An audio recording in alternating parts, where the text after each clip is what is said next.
Non ho capito.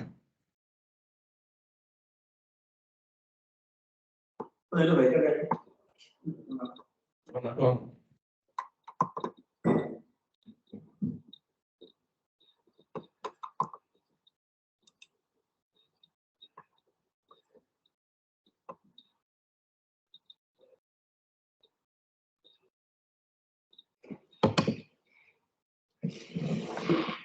Mas então ele Friday. This is something like it.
Itu nasa murmur.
Substantive.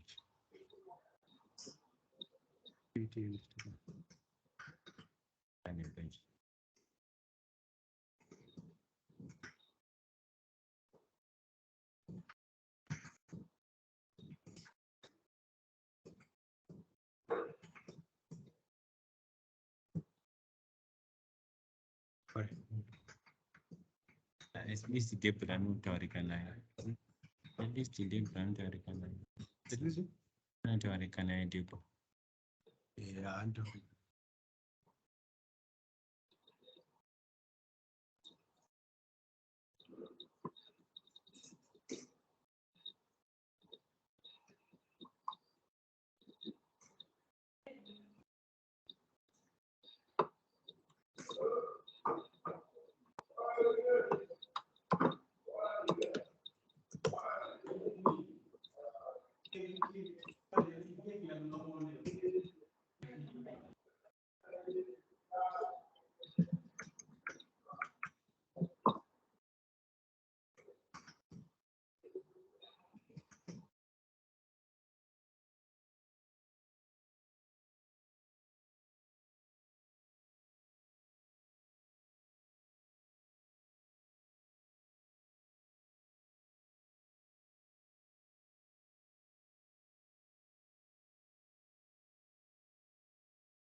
IT,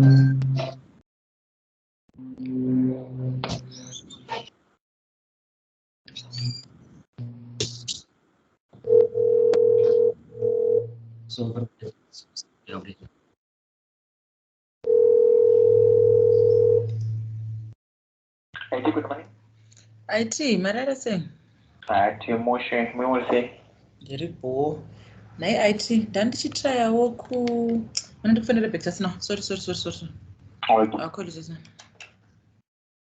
So that was it.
Wazodi.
Okay, you want to supply the leather. The shears will require leather now. All right, all right. So if I'm to get you leather, I'll need to know how, if I'm to give you, I'll need to know how many meters and all that, and also if you can charge me according to if I give the leather. It's just for this order. All the other orders, we only do as per.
Good morning.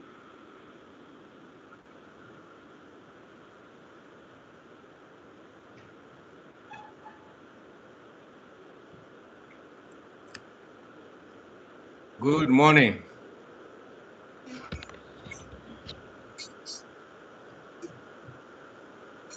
Good morning.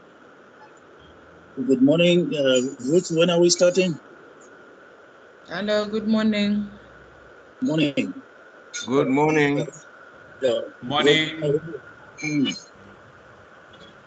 Hello, good morning. Morning. How are you today? I'm Good good, morning, thanks everyone. very much.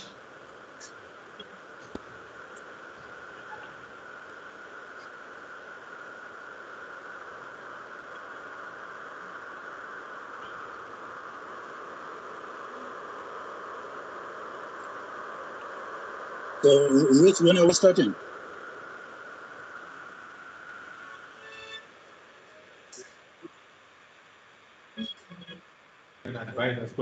Good morning, everyone. Good morning. Good morning. And welcome to everyone. We are going to be starting in the next 3 minutes. Make yourselves comfortable. We are going to be starting very soon. Thank you. Thank you. Okay, thank you.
A very good morning to everyone and welcome to today's seminar on private sector perspective on competitiveness issues.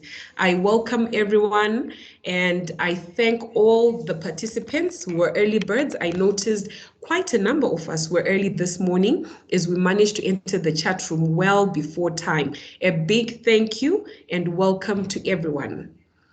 My name is Ruth Mutangadura and I'm representing the National Competitiveness Commission.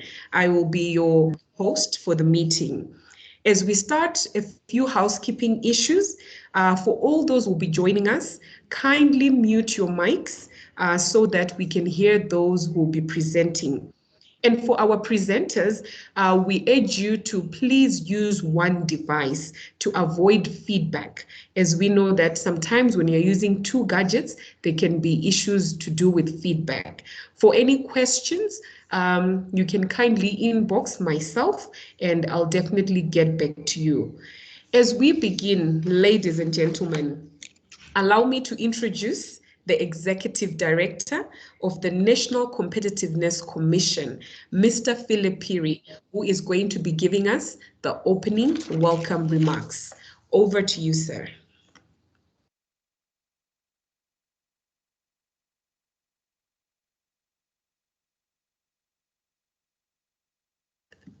Sorry, Mr. Piri, if I could come in there, your mic is muted.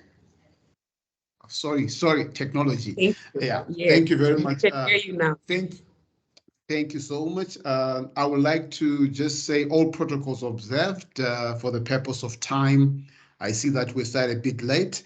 I'd like to thank you all for coming, and it is a great honor and pleasure to welcome you all to this virtual seminar where we'll be discussing under the theme Private Sector Perspective on Competitiveness. As you might all be aware, NCC is a statutory body established by the Act of Parliament, Chapter 1436. It is mandated with the facilitation of creation of a competitive environment for business through the development and coordination of key policy improvements required for domestic, regional, and global competitiveness. One of the functions of the Commission is to provide a platform of dialogue such as these between the public, private sector, labor, academia, and non-state actors. The Commission, therefore, will be conducting these dialogues. $750 and it $250. Thank you. Sorry, there's somebody that is talking in the background. Ladies and gentlemen, the competitiveness concept has generated a lot of attention worldwide, especially in developing countries in the recent years more than before. Policymakers in both advanced and developing economies are expressing serious concern over global competitiveness, and they have established commissions or councils to deal with the subject of competitiveness. The current thrust of the Zimbabwean Second Republic of achieving an upper middle income economy as a nation calls for all of us to be competitive and be productive so that we can achieve all the goals that we have in the NDS1. In order for us to be prosperous as a country, we need to work together and have discussions such as these where we can map the way forward for Zimbabwe's competitiveness. If we are to decompose the concept of prosperity, it means improved standards of living, employment creation, total factor productivity, increase of domestic purchasing power, growth in both revenue and diversity of our exports. Ladies and gentlemen, this will culminate into what the president of Zimbabwe has always been saying. leaving no one and no place behind as we become an upper middle income economy. This seminar today is part of that contribution that NCC is doing towards that vision. As we engage with industry on the issues of their perspective on competitiveness and understanding what industry wants us to do as NCC in terms of achieving national competitiveness. Let me hasten to say that competitiveness has various definitions, but the one that is mostly used from the World Economic Forum states that competitiveness is a set of institutions, policies, and factors that determine the level of a country's productivity. This definition alone suggests that a country to be competitive, it has to be productive as well. However, in most instances, we tend to leave out the productivity issue, which mainly is a microeconomic aspect. As a result, if we find ourselves not engaging and discussing on productivity issues and the perspective of industry, we will tend to lose the direction we so much are trying to achieve in terms of addressing competitiveness issues in Zimbabwe. While WF has 12 components that they use in determining competitiveness, we also believe that a nation's productivity depends on the macroeconomic, legal, and social determinants, where government is expected to create a conducive environment. However, the ultimate competitiveness of a nation is manifested by the ability of its local industry to compete both domestically and globally. Governments and civil societies do not create wealth, but wealth is created by businesses. And hence the macroeconomic capabilities and sophistication of local industries are positioned to spur the competitiveness growth of a nation. Today, as we deliberate on the industry perspective, I would like to pose a few questions to industry. Are we playing our part in improving productivity in Zimbabwe? Are we valuing sophistication of our companies, operations, and strategy as we are getting more and more integrated in regional and global markets?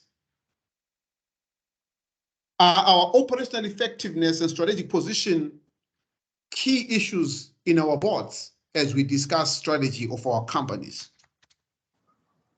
The target under NDS1 is to improve both the global competitiveness and the ease of doing business. Currently, we are ranking below all other comparator countries within the region. The target of NDS1 is to rank below 100, and we are coming from a very low position where for competitiveness, we are at 127 out of 141. And a lot of work needs to be done for us to improve that. As private sector and business and public sector come together to craft strategies of how we can turn around the fortunes of the country and become more competitive, such dialogues become important for us to be able to map out and pick out valuable insights and ideas. To this end, this seminar is meant to provide a platform for dialogue with a view to inform policy on the drive to enhance domestic, regional, and global awareness for our industries as a whole. This seminar will assist us to have an appreciation of our industry perspective, as I mentioned, to identify policy gaps that are crowding out industry competitiveness. I have no doubt that this virtual seminar will be insightful and the discussions will be very valuable. It is my hope that the stakeholders here present will share ideas that will be adopted on the drive to improve Zimbabwe's competitiveness. To conclude, it is my prayer that this seminar today remains open and continues to be discussed even after this day as we map strategies to improve the business environment and achieve a business environment that is both vigorous and open to competition. Ladies and gentlemen, at this juncture, I would like to introduce our speaker, a renowned industry leader, strategist, advisor, Mr. Kumbirai Katsande. Mr. Kumbirai Katsande, I invite you to come and make a presentation to us. I thank you. Thank you very much, colleagues. I was tasked with opening with some comments and remarks that I hope will be of some use. And I was looking at the number of colleagues that we have worked together with on competitiveness issues, especially on ease of doing business. So I think, Mr. Piri, you and your team, you have colleagues who are in the meeting who are going to be very useful. I noticed from the timetable which you circulated, I should be done by 10:30. We need to recover the time that we lost earlier. So let me get into my presentation. I've tried to propose, colleagues, that in dealing with competitiveness, I think we just need to have focus and prioritize, and hopefully we can see some progress. So we still don't have sufficient emphasis on competitiveness as a key ingredient in creating a prosperous society in this country. This is the same case in many African countries. In fact, there are less than 10 countries in Africa with agencies dedicated to promoting national competitiveness. But having said that, other countries achieved continuous and notable improvement in competitiveness, although they did not have such organizations as we have the NCC. This really means, Mr. Piri, you and your colleagues, you have quite some responsibility to be impactful on our competitiveness.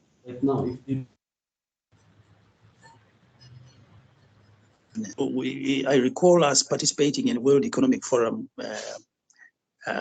sessions. Most were held in South Africa, the Africa editions, and we have been participating in the Global Competitiveness Index surveys for many years. The question is, what do we have to show for such participation? We have surveys upon surveys, and I think one missing link is to do with follow-ups. What is the follow-up? And I think we need to do something there about following up on the survey outcomes. It is time that as a country we place competitiveness at the heart of our economic endeavors in all sectors. This is because competitiveness speaks to the productivity with which a nation uses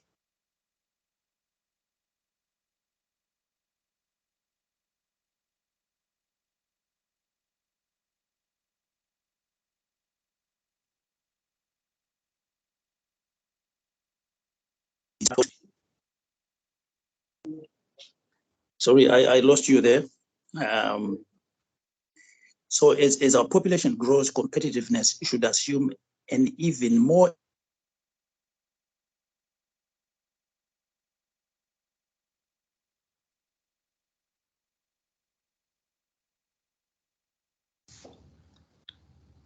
elevating out a true picture of the quantified needs of our growing populations. What will be the needs of our people by 2050? And unless we consider solutions through the lens of national competitiveness, we will struggle to meet the expectations of people, which is to improve their quality of life. So, Mr. Piri, I think this is one of the issues we need to address. What are the needs of our people at a basic level? What is the quantity of protein our people should be consuming by 2030, 2050? How are we going to get there? What is the level of health services that they require? And how do we provide that in a competitive manner? If we maintain our current level of competitiveness, are we going to meet those targets? The Global Competitiveness Index surveys have since evolved to cater for changes in economic development, especially in the developed economies. This is not necessarily a good thing for countries like ours. We still need a lot more effort to provide basics to higher standards and inclusive availability, such as infrastructure, lack of reliable power, dealing with regulations. Other economies, such as the United States, are now grappling with innovation, scientific, and high technical skills. I know we talk about these in this country ourselves, but I think we need to attend to the more basics. We need to get right the building blocks of economies for prosperity. You know, basics like good roads in urban and rural areas, quality, universal primary and secondary education. When you talk about competitiveness, it assumes that these basics have been put in place and they are being developed to a higher standard. And these, together with an enabling macroeconomic environment such as stable currencies, competitively priced utilities, effective justice systems, all this provides the environment in which businesses can develop competitiveness. When we ask the question, how well are we doing as a nation? This has to be answered in terms of competitiveness. That is, how productively we are employing our resources, how well we are competing against other nations. We need an across-the-board and regular assessment to upgrade productivity and to directly deal with the obstacles holding back improvements in productivity. We need to be focused in these efforts. We are very much still an early-stage factor-driven economy, which means that exploitation of natural resources and limited value addition is still our main preoccupation. And the challenge for us is how to grow out of this through productivity improvements. We know that over many years now, productivity in agriculture has taken a big knock across all sectors, be it livestock or cropping. We should not just celebrate volumes of crops produced, and I see we are celebrating 400,000 tons potentially of wheat this season. This is very good, but it's not enough. The reason we go to schools, we have universities, we have training programs, is so that we improve productivity, the cost at which we produce. This is so important. The yields per hectare, the product quality improvements, the cost per ton. These are hidden issues which hold back the quality of life of our people. It is not sustainable that maize in neighboring countries is produced at much lower cost than us. Cotton, wheat, soybeans, pork, milk, all are produced in Zimbabwe at too high a cost level relative to our neighbors. This results, like I say, in a tax on the quality of life of our people. Years ago, there was talk of a national productivity center, which was to be based at the Ministry of Labor, with the intention to champion productivity improvements in the whole economy. Perhaps the location was wrong. This matter should be looked at, not so much to create such an entity, but just how can we promote a culture of productivity improvements. And business member organizations such as CZI should be much concerned about this issue, which I know people deal with at their individual companies. I think, Mr. Piri, one thing we just have to send out there is that productivity is important. Because how else can we create an extraordinary economy? How do we attract investments other than into mining, where other countries are coming to get access to critical mineral resources? What grows an economy is not just what God has provided us by way of minerals, but rather our own efforts. How we can bring productivity to bear on our economic activities. It's disappointing that the progress that we had achieved a few years ago with regulatory reforms by way of the ease of doing business, I think this has virtually disappeared. More and more regulations are now being unleashed again, and regulatory fees such as by EMA are still not competitive. We listened recently at the infrastructure summit at Vic Falls a couple of weeks ago. The environmental studies which were being done for the Patoka power generating investment in Zambia, the environmental agency there was charging $65,000. In Zimbabwe, it was $2 million US. I mean, this is ridiculous. And we've been talking about this and nothing is being done. We really need to deal with these issues. Our responsibility is to contribute to creating an environment that accelerates entrepreneurship and reduces the unnecessarily high cost of doing business. Are we getting value for money at our health institutions, at our educational institutions, from local government service provision? We need to ask the right questions and to systematically follow through until we get real improvements.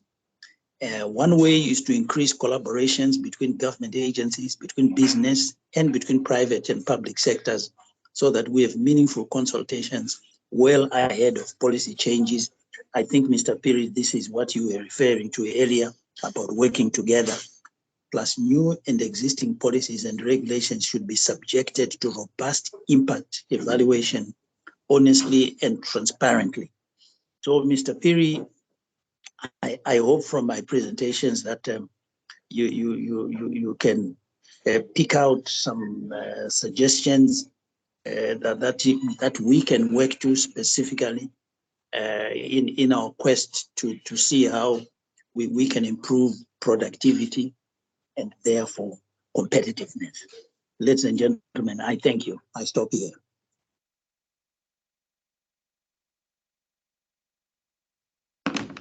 Thank you so much, Mr. Katsande, for such a profound presentation. Indeed, we still need to do a lot more effort to provide towards our technology, our infrastructure, our education, our health, among other basics, as you have rightly said. A big applause. Thank you so much to you, sir. And again, this task, ladies and gentlemen, lies in our hands. As Mr. Piri said, are we playing our part within industry? Food for thought. Are we playing our part? Right now, we are going to get into our panel discussion. I call upon Dr. Chigumira to come as he'll be moderating this session. Over to you, Doctor. Thank you very much, Ruth. And may I observe all protocols and also thank KK for such an elaborate presentation and also sticking to time. I think we have quite some material that has been presented to be able to assist us as we get into this panel discussion. And we have on the panel Mr. Chitopo, Mr. Chidzidzi, Mr. Matamisa, Mr. Mshandebvu, Mtashu, Dr. Sukume, and Mr. Dongo. I confirm all these are available, and I would want each one of you to give your initial reactions to the presentation by Mr. Katsande. And I'll give you initially just 2 minutes each to just give us your initial reactions. Then we get into more detailed questions on the subject. I'll start with Mr. Chitopo. Good morning, colleagues, and thank you very much, Dr. Chigumira.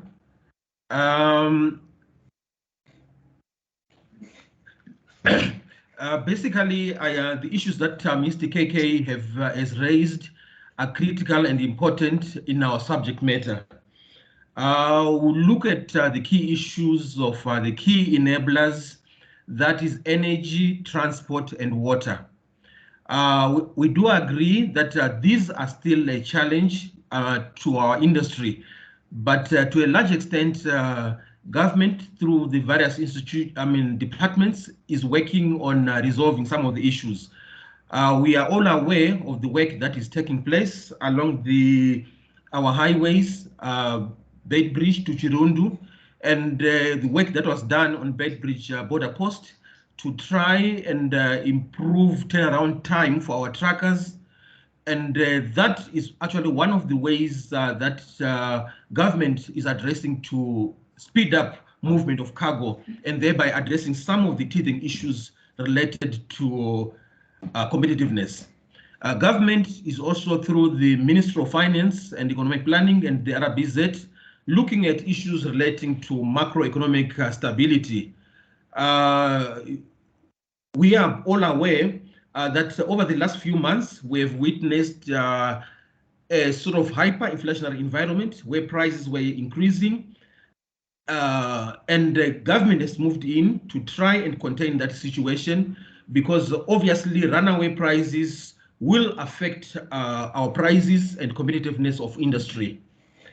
We also look at the issues that Mr. Katsande has raised relating to production in agriculture.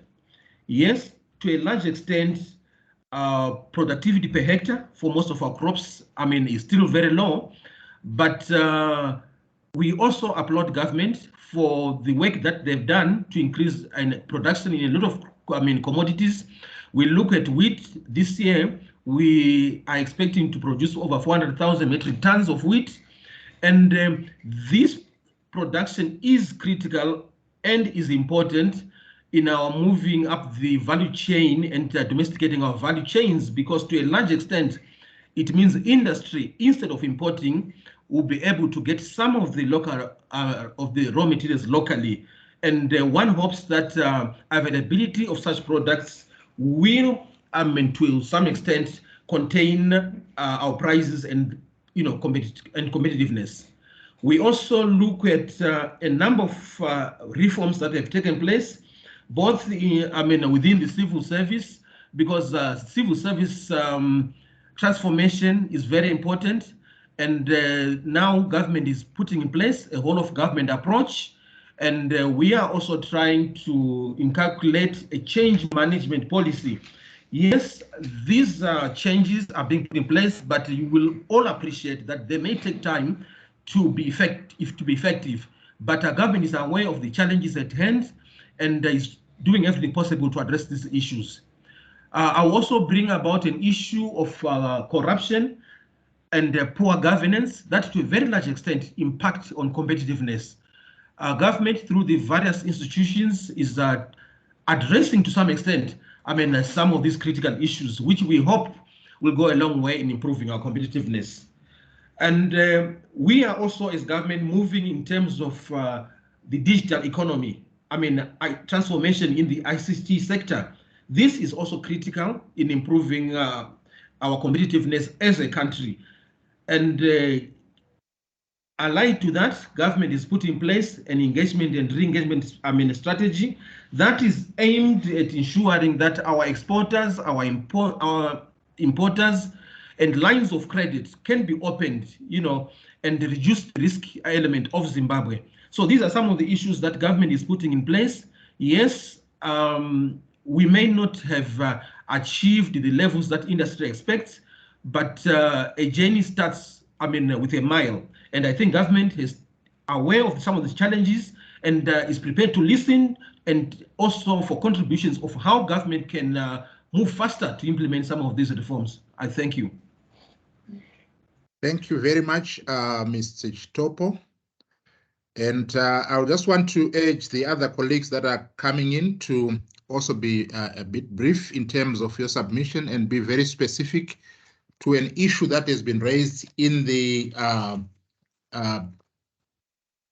presentation by Mr. Katsande, so that we also be able to achieve the objectives that we have in terms of identifying where the gaps are and offering very concrete recommendations that our colleagues at NCC will take on board. Ms. Chidzidzi, your reaction to or submissions to the presentation that has been made, based on your experience as well from the Tourism Authority, say. Thank you very much, Doctor. And also let me join everyone in thanking Mr. Katsande for the presentation, which is seriously thought-provoking, and obviously the NCC for the platform that they've given us. I will be very brief by just saying I think Katsande raised quite a lot of pertinent issues, and obviously he comes mainly from industry. And I want to say, us coming from the tourism sector and as a promotional and regulatory authority, obviously we are very seriously concerned about the competitiveness of Zimbabwe as a tourism destination, and then also the competitiveness of the tourism products and services at a micro level. Now, the tourism industry itself is an enabled sector. It's a service sector which is highly dependent on the production of all the other sectors. And at the end of the day, to deliver a tourism service, you just need to amalgamate every other service that people producing and other products to come up with a tourism product. So when it comes to the competitiveness, I think I want to point out that the World Economic Forum issues a competitiveness report for the economy, different economies, and then there is a section that deals with the travel and tourism competitiveness. And currently, Zimbabwe is sitting on 114 out of 140 odd countries in terms of our travel and tourism competitiveness. And when one looks at this, you are looking at issues to do with the price competitiveness, the environmental competitiveness, the issue of your air transport infrastructure. There's so many tables that they are looking at. And in all those tables, obviously, Zimbabwe doesn't fare very well. And as a result, the travel and tourism competitiveness for Zimbabwe is at that level of performance, which is additional 114 out of the 140 assessed countries. But it should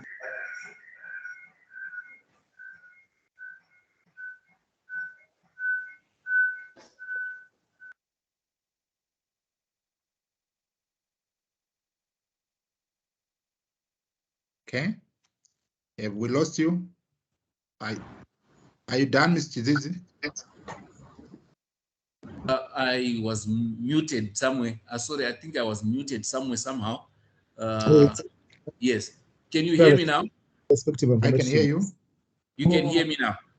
Yes, please. Yes. Yeah, no, I just to wind up, I was saying we have got some areas where we are highly competitive because the World Travel and Tourism Competitiveness Report covers about 14 areas that one needs to be looking at. And we perform quite well in the area of the natural resources that we have. Zimbabwe is a highly attractive and competitive destination when it comes to attractions, and then our cultural resources. But when it comes to other areas, I mean, the business environment, safety, the issue of the price competitiveness, that's where we are found wanting. And like I said, the tourism industry is seriously concerned because we actually suffer from what happens at the base. If we are talking of how competitive is our price, the pricing in the tourism sector is basically cost of your inputs plus a little bit of markup, and you end up with the price. So if one is comparing the price of a meal in Zimbabwe and the price of the same meal in South Africa or in South American country, you find that we might find ourselves not being as competitive because it comes back to the input cost. It comes back to the cost of the production of the inputs. And then obviously the quality If people are so fond of comparing food quality in our hospitality sector with food quality elsewhere, and you hear people saying, the chips you get in a restaurant in Zimbabwe are not as nice as the ones you get when you are in another country, and so on. But it goes back as well to the production of those chips, the potatoes that are grown, and where are they grown and how much they cost, and so on. So we really need to up our game in terms of all the other sectors of the economy. When you talk of the safety of the tourists, when you talk of the quality of their transport and so on, and all those things are of serious concern to us. And in the National Tourism Recovery and Growth Strategy, we talk to those issues, and we need to address them. But like Mr. Piri said, these need a concerted effort, putting our heads together, multi-sectoral approach, so that we all position Zimbabwe as a competitive tourism destination. I thank you, Mr. Facilitator.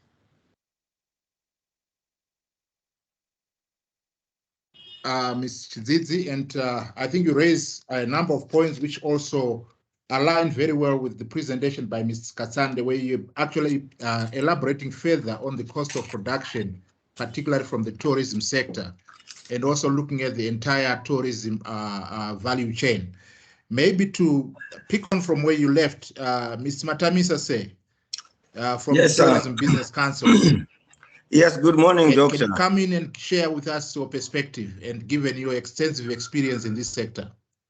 Thank you, Doctor. Can you hear me? Yes, I can. Am I coming through now? Okay. Yes, please. Thank you, Doctor. And one would like to thank indeed the presenters that have gone through, that have gone past right now. And looking at what what Mr. Piri actually presented, I picked a number of things there which are very key and critical. And then also moving to Mr. KK, there are a number of things there which I believe are very key for tourism as well to pick from. Productivity is key, as he said, and that productivity also affects tourism. Mr. Chidzidzi, I think he has elaborated on how it eventually reaches tourism. And it is very key that the inputs into the tourism service, into the tourism product, are also productively produced, so that we can also benefit from the price of the product that is coming through, and also the quality of the product that has come through. It is very key and important.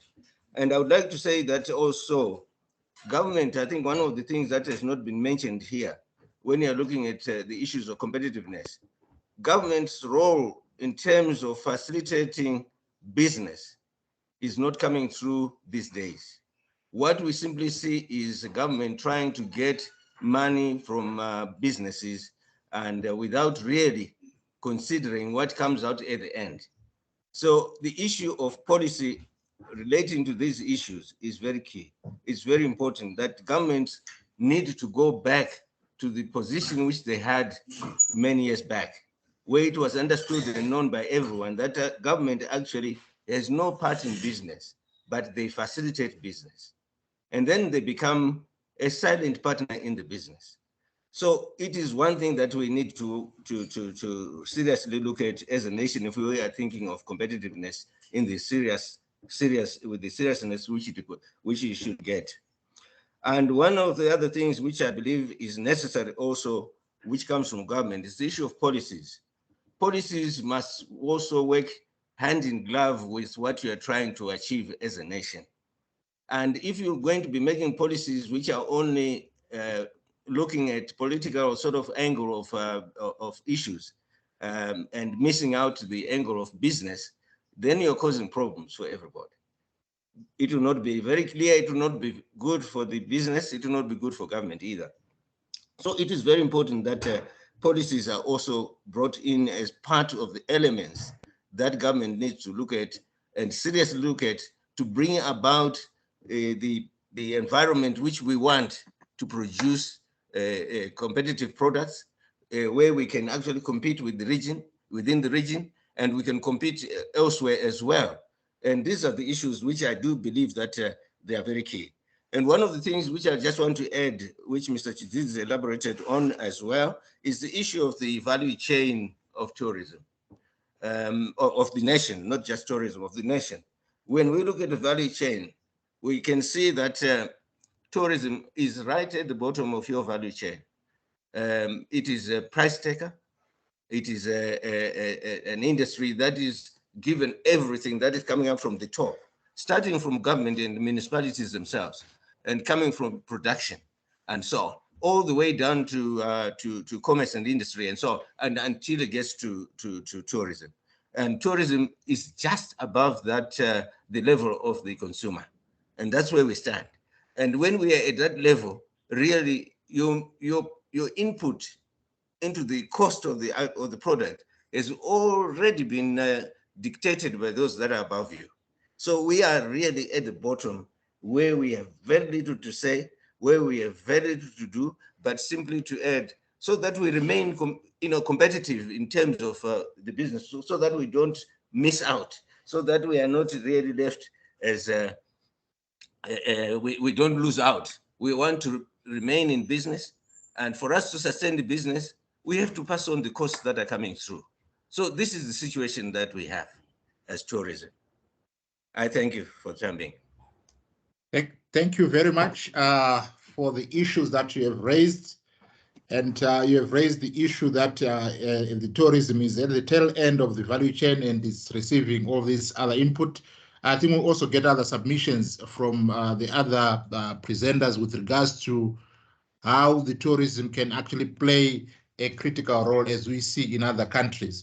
But I want to move on to Mr. Mshandevu from UNIDO. I think you wear two hats, Mr. Mshandevu, from a development partner point of view, other country experiences, how they are enhancing competitiveness, particularly productivity that has been raised throughout the presentation, and your perspective also as a Zimbabwean looking at the terrain on what's happening. Over to you, Mr. Mshandevu. Yeah, you call me Teach, and I'm also showing in my picture so that other colleagues are confident that they're not talking to a ghost. You are very welcome, Teach. Yes, thanks, Gibson. Basically, I think my takeaway from what Mkoma Kumbira has said is that we are not really extracting the optimum value from the competitiveness conceptual frameworks which are already existing, and that we are not also systematically anchoring the competitiveness agenda in our economic, social policies of the country. So that is a very big challenge which this country faces. And as colleagues are aware of, there are several types of indexes which are already existing. Colleagues have talked about the World Economic Forum, the Global Competitiveness Index, which measures the micro and macro economic fundamentals. Really also, but it emphasizes more on the macro levels in terms of competitiveness. But I know for sure that this country is not aware of another very key index which UNIDO does produce, which is called Competitiveness Industrial Performance Index. And this is really focusing on the sector, at the sector level, using industrial statistics and also trade statistics. So really, it's focusing on the economic sector, productive sector of a country. When I look at that index, the latest one, which came out, for 2020, which measures, the competitiveness of 152 countries globally, I see that, there, number one is Germany, number two is China, number three, South Korea, number four, USA, number five, Japan, and where is Zimbabwe? Number 124 and going out. So this kind of very interesting and very essential index, which business in Zimbabwe should really be tracking and also using it to their advantage, especially now as we talk about the Africa Free Trade, configuration. That if we don't really address the issues of competitiveness from an industrial point of view, from a trading point of view, we are going to be losers in that Africa Free Trade area, and will remain, a very big flea market for other countries which are producing goods and services from South Africa, from China, and from elsewhere. So basically, I think, I would like to also to share with colleagues that, when you look at the CIP index, which I'm hopeful that, the NCC will also share with the Zimbabwean colleagues, I hope that, they would understand, what I'm talking about. That index has got about 10 indicators, 8 of them which really focus on industry and the trade, and the last 2 are basically composite indicators, which really measure issues to do with industrialization intensity, and the other one on export quality. So it is my call to the NCC and also the business associations that we should move towards using the CIP index, which I think, would really be a very good step going forward. The last issue which I wanted to also kind of, share with colleagues, yesterday I was looking at the other very interesting source of information, which comes out from the United Nations, UNCTAD. And they have a very interesting, what they call revealed comparative advantage radar plot. This plot really, indicates in terms of, the products which Zimbabwe produces, and which of those products really have got a comparative advantage, and which products can Zimbabwe really optimize so that they can get the optimum value from international trade. But this is one another tool which I know that it's hardly used in our country, and really it worries me in terms of how we are managing our economic agenda for a country like Zimbabwe. If we really are not getting involved in this kind of indexes, we are not getting involved in this reviewed comparative advantage, radar plots, and really making ourselves really benefit from them, what are we saying? So basically, I think I'll stop here and maybe respond later, maybe add on some of the flesh to the bone, which I have already shared with you colleagues. Thank you so much. Thank you very much, Teach. I think you've raised quite a number of issues there which are very critical. But more central, I think the highlighting the competitive industrial performance index as being a key. I think I hear some feedback there. And I think the last point you raised, particularly on the UNCTAD work with the revealed comparative advantage radar, is also very important, because I think that's also used in determining the economic complexity of a country, which links to your competitiveness. And the issue on the how we benefit from FTA, otherwise become a free market. That point leads me to Mr. Mtashu, the retailers. What's your perspective on competitiveness, the productivity? And we have also heard from the tourism sector that they are price taker, and some of the inputs that they are getting are coming from retailers and impacting on their competitiveness. Your take on that? Ms. Mtashu.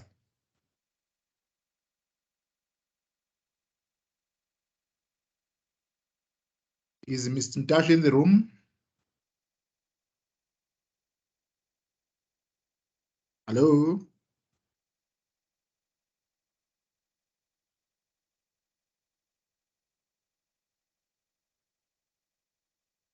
Hello? Hello, Philip? he was in. I'm not seeing him now on the list. Maybe he just dropped out. Okay, but maybe we can proceed. If he's back, we can get to him. Okay. I'll go on to Dr. Sukume. Your perspective. I think there are issues that KK also raised with regards to competitiveness of the entire agricultural sector, not just the livestock sector. And I think there was a line that he mentioned that we should not celebrate just volumes, but we also need to celebrate productivity and the cost structures. Your take. Thank you so much for inviting us. Mr. KK, raises quite a number of issues. Some of them which we have been raising on these forums for quite some time. The issues to do with the macroeconomic conditions which we are experiencing right now, as well as some of the meso type of sectoral regulatory environment which have been stifling, especially for the livestock sector, which is basically, a value-adding sector. If I can just elaborate on some of the issues which he has raised, I think we cannot go so much into the macroeconomic issues, which is a lot of taxation, the sanitization of the issues to do with the access to foreign currency. The financial markets right now are not really conducive to investment by participants, especially in our industry, as well as just day-to-day running of their businesses. But if I can focus a little bit on some of the regulatory environment, and how they relate, to the industry competitiveness. I think it's what my colleague, from UNIDO's perspective, brought is the issues to do with the local competitiveness. I think it's very, very important that you cannot be competitive in an international sense without being competitive in a local sense. Our industry historically has been very, very highly concentrated. Too few companies being sent, which are located, Harare, some of the major towns. We don't have enough, devolution. We don't have enough small to medium scale, enterprises. Most of those,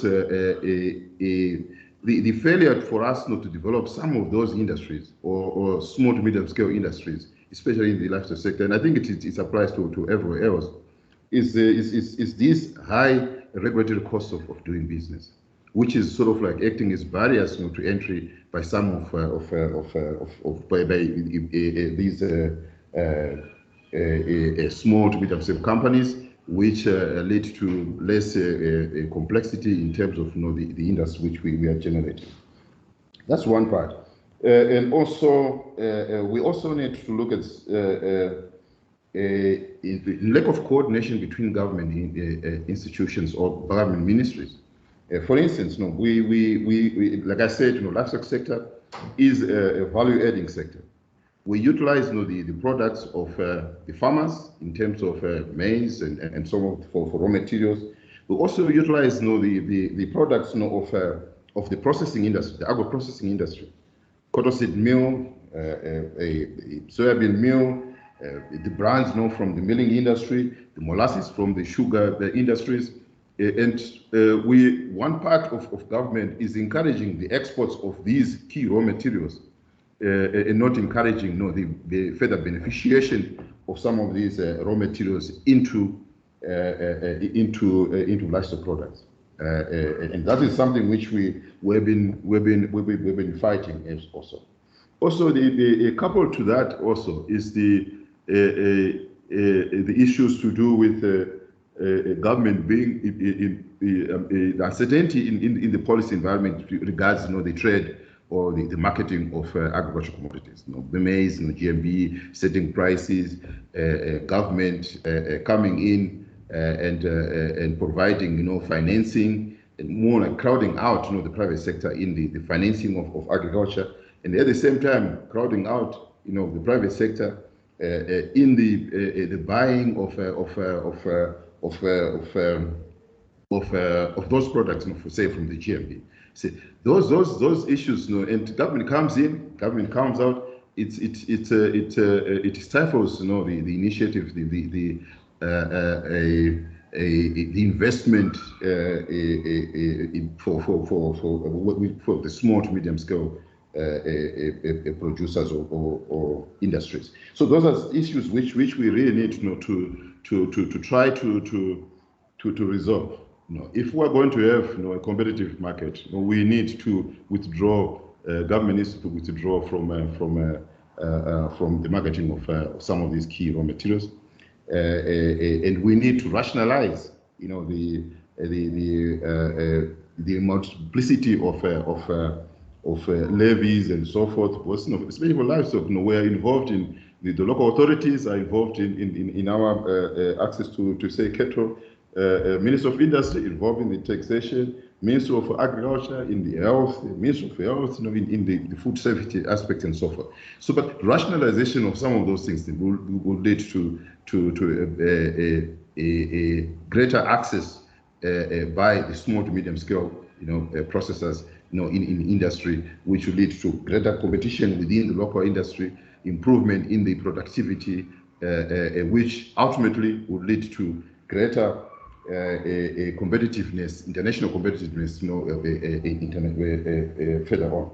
And also one thing, you know, which when we look at, you know, some of these, you know, the local comparative advantages, we're not taking advantage of those.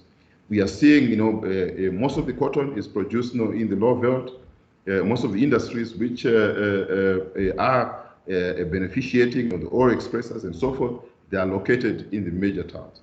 If incentives are put in place, you know, to encourage some of those investments, you know, much more closer to where the raw materials are being generated, I think we can lower the cost of production, which improve our competitiveness. And that goes also with the issues to do with, say, sugarcane production and so forth. And I think exploiting those local comparative advantages is something which we need to look at. I think I'll stop there, and then we can discuss further. Thank you very much, Ms. Sukume. I think you raised quite a number of very important issues. And I think the last point you mentioned is something that we might want to come back to and also see how best that can be done in terms of taking advantage and leveraging on the local comparative advantages, setting up of industries in areas that have the raw materials. And I think I want somebody to talk about this within the context of devolution as well, what incentive frameworks are coming in. But let me move on to Mr. Dongo from N. Richards. You are also into the wholesaling sector. You get agglomerate products from various producers. What's your take on the issue of competitiveness and what is happening in your sector? Sir. Thank you very much, facilitator. My network is poor, so I will not keep my video on for too long. Suffice to say, you've seen that I am present and you can hear me. Okay. Right. I'll go straight into the matter, starting from the competitiveness rating of Zimbabwe at 127 out of 141 countries measured by the competitiveness index. This is fairly low considering the opportunity that is coming fast in the African continental free trade area. We are also a small population, which means we are a small market even for imports, and we are also a small market for ambitious domestic producers. So that's the context of where we are. We need to be competitive to take advantage of the opportunities that are out there, and because we are few, we need to focus on exports. Just a comparison on productivity, Dr. Katsande mentioned, emphasized on productivity in his presentation. You look at, for instance, wheat. We are talking about wheat a lot. That's one of the examples that he used. Our yield per hectare at 18,000 hectograms is half of what Ukraine produces. And New Zealand is 5 times what we produce in terms of yield per hectare. So that kind of illustrates the amount of work that we need to do. We need to do a lot with a little bit, and that's essentially increasing productivity. We import a lot of products that we can process. We've got processing capacity in soybeans, in oats, in groundnuts, but we import those raw materials, which speaks to productivity in our agriculture as well. So in order to improve that, obviously, we need to look at the risks of agriculture, particularly with land tenure, etc., and climate change mitigation. We need to focus on this agricultural productivity because it will enhance our agro-industrial value chain and result in greater value addition. And this will then enable us to take advantage by producing for, the growing African middle class that is always being talked about. And all of these middle class people will be residing in urban areas. They'll need food. We have the land, the climate, and some of the expertise. We need to improve our productivity to take full advantage of that opportunity. We also need to look at improvements in our human capital and technology investments in order to enhance our productivity. Human capital, we need to focus more on the tertiary side of it and focus on what is relevant for what we want today and what we want tomorrow, where we want to get to as a nation in terms of what kind of industry and economy we want to build. I'm going fast because of the amount of time. One of the issues that is hampering productivity, there was a question before to say, are boards talking about productivity and issues of global competitiveness? We are spending a lot of time dealing with hygiene issues, facilitator. We are spending a lot of time defending our enterprises against measures that come to us suddenly and change suddenly as well, dealing with currency issues, dealing with regulators and over-regulation and whatnot. We need this situation to calm down so that we can actually focus on growth, focus on growth in all of its facets. I'll move on quickly to enablers, roads, water, energy. There's some work that has begun on roads. The main artery roads are being worked on. That is good progress, and it must continue, albeit funded in a manner that then doesn't destabilize the rest of the economy as the conversation is going on right now. Water availability is also important, especially for those areas where we talk about devolution, as the previous speaker was saying. We need those infrastructure to be available so that industries can be properly set up there. On energy, there's a little bit of work, but we are only trying to catch up with the amount of energy that we need right now. We also need to look at the amount of energy that we need for the economy that we want. If we are talking about middle income, how much energy do we need? I think we are far behind even when we catch up with the current megawatts and gigawatts that we need right now. And also the mix of our energy with conversations around solar and the coal reserves that we have, which can easily produce enough energy for all that we need, regardless of the current global conversations around using coal. In terms of macroeconomic stability, Dr. Katsande spoke about focusing and prioritizing. I will agree with him. I believe we need to prioritize industry's needs in order to create an economy that incentivizes production. Our economy right now does not incentivize production. It incentivizes us getting a product from X and taking it to Y with the markup in between, and that's it. It sounds rich coming from somebody who works in a trade organization, but we also depend and prefer to deal with local manufactured products because we know that we will have a strong economy within which we can operate. We would also want to have an industry, not necessarily enrichers, but an industry, a retail wholesaling industry that has the option of taking local products out into the African continent, into the region, and internationally as well. So we need to prioritize what industry needs. We need stability, which is sustainable. We have stability right now, but the questions that everyone keeps asking is, are we going to be able to sustain this? We need to deal with those perceptions and those realities. We also need predictability. Are we monocurrency? Are we multi-currency? When is it?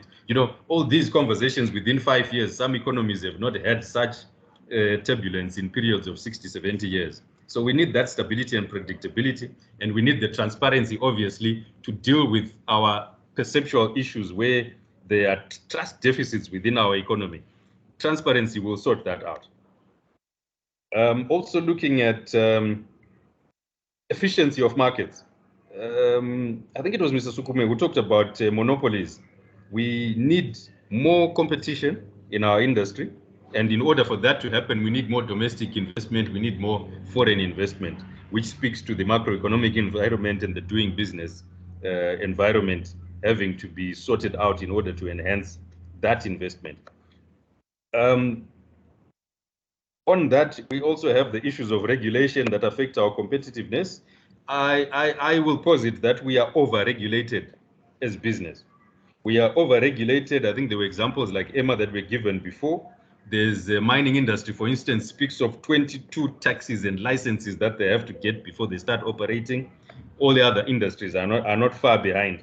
And this comes from our regulatory authorities. Instead of focusing on facilitation, they focus on fundraising and penalizing business. Let's focus on facilitating investment and growth so that we become more competitive and, you know, we can reach the national goals that we've all agreed on.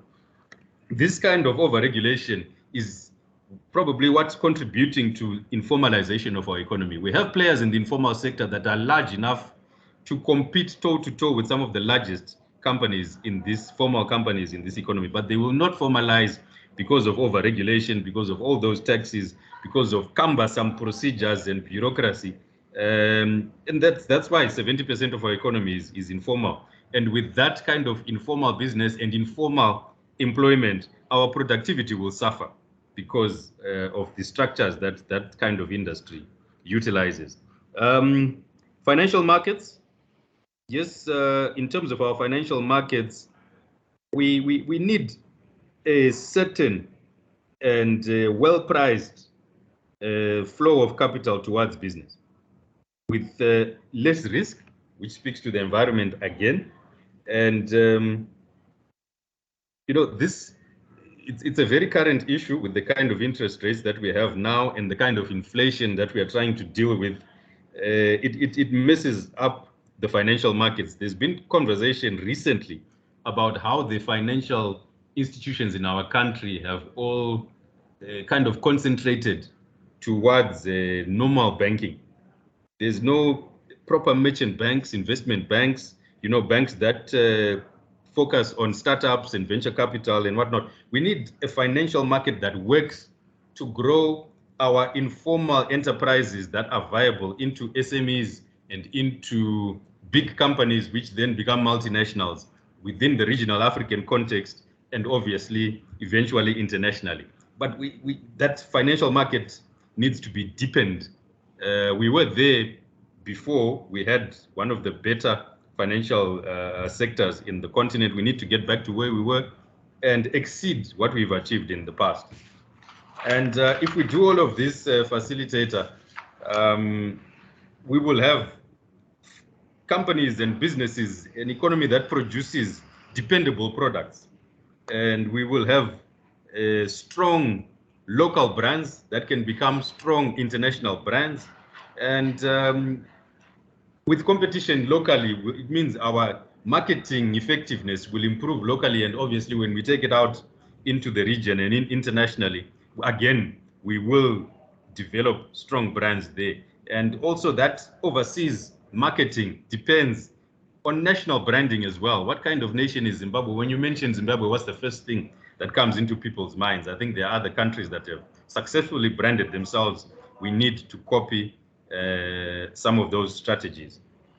And of course, the productive efficiency of our businesses is what we are talking about, productivity. It should, for it to improve, capital cost and availability is key, as well as your business environment. I keep harping back onto the business environment because I think it's quite a key issue here.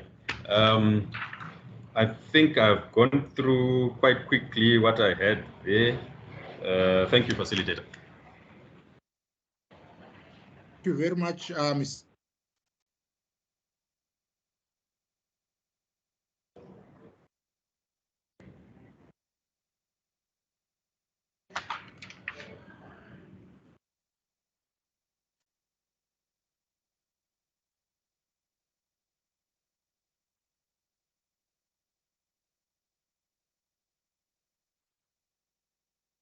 Sorry, I was muted. I was just saying thank you for your submission. And as you were talking, I was actually thinking when you talked about human capital development, and I was actually thinking also about anticipating future skills that we need to be able to achieve the competitive economy that we are looking for. And I think the point you raised about the boards focusing on hygienic issues without focusing on strategic issues becomes very critical, particularly as we enter into the African Continental Free Trade Area and how we benefit from that. And you then talk about the issue of prioritizing industry needs and prioritizing production. I think that reinforces points that we've mentioned earlier on, and the need for stability that is sustainable and predictable. I think that's a point that we need to, it anchors competitiveness, transparency to deal with deficit issues and efficient markets. Then the issue of overregulation, and I think your last point there, the issue of, two last points, the issue of deepening the financial markets with diversified financial products. I think that also speaks to availability and access of funding. Then lastly, you talk about the need to develop strong brands and that will compete internationally. Mr. Mtashu, is he in the room now so that he could take us from that point?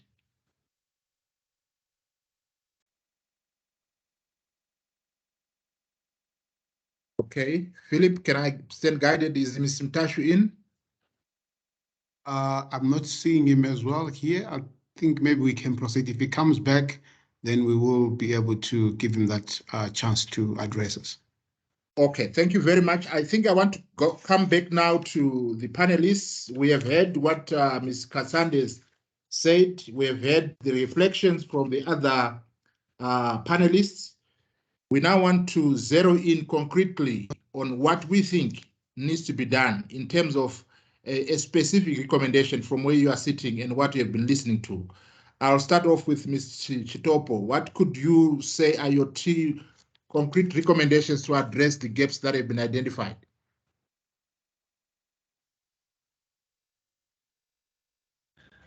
Thank you, Doctor. Looking at the number of issues that have been raised, one can conclude that we need to address issues to do with productivity. I think it's coming out that productivity is a very key issue, and the issue of the productivity center that was not mooted some few years back has, to be moved to move speed in implementation of that issue. We also have to address issues to do with some of our infrastructure, albeit we're doing some work on it, but I think we need to move faster. I mean, as far as moving, rehabilitation of some of this infrastructure. On issues of the financial markets and macroeconomic stability, I think that's a very important issue and observation, and the need to assist some of the SMEs to also come into the markets in order to produce some of the goods that we are currently either importing or producing in limited quantities. But let me also say that we do have in our Zimbabwe national Zimbabwe industrial policy, we have the issue of rural industrialization, which also talks to some of the products in various provinces being processed in those provinces. I think that's an issue that industry should perhaps take up to ensure that goods are available in those areas which they are being produced.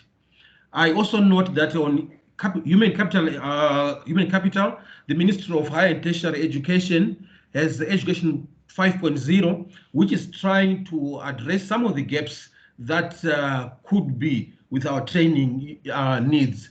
But let me also appeal to industry to take some of these trainees and upscale their skills, because I mean, yes, they could be trained theoretically, but we need industry to intervene and be able to sharpen the skills of some of these employees. I thank you. Thank you very much, Ms. Chizizi. In the interest of time, I just want two priority recommendations that you can give us from the submissions so far. Yeah, thank you very much, Sir.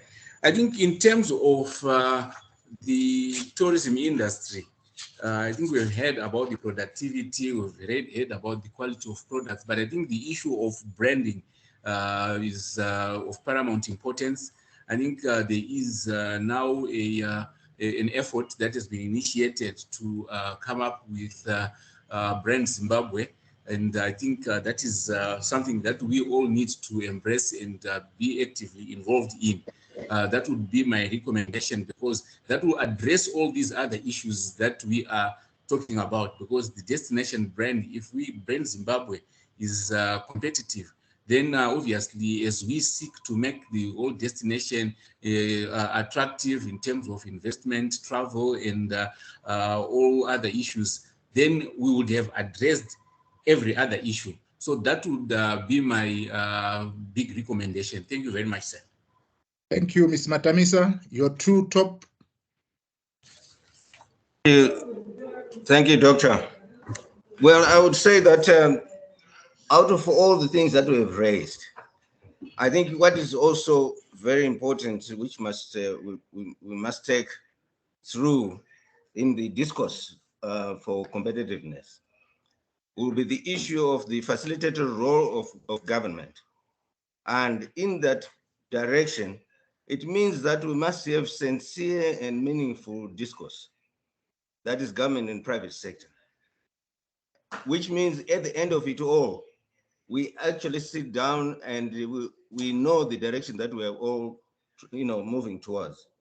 And then in that process, when we do that, we are going to be dealing with issues like the multiplicity of taxes, registration fees, permits, etc., and licenses. They will be dealt with in that scenario, in that situation.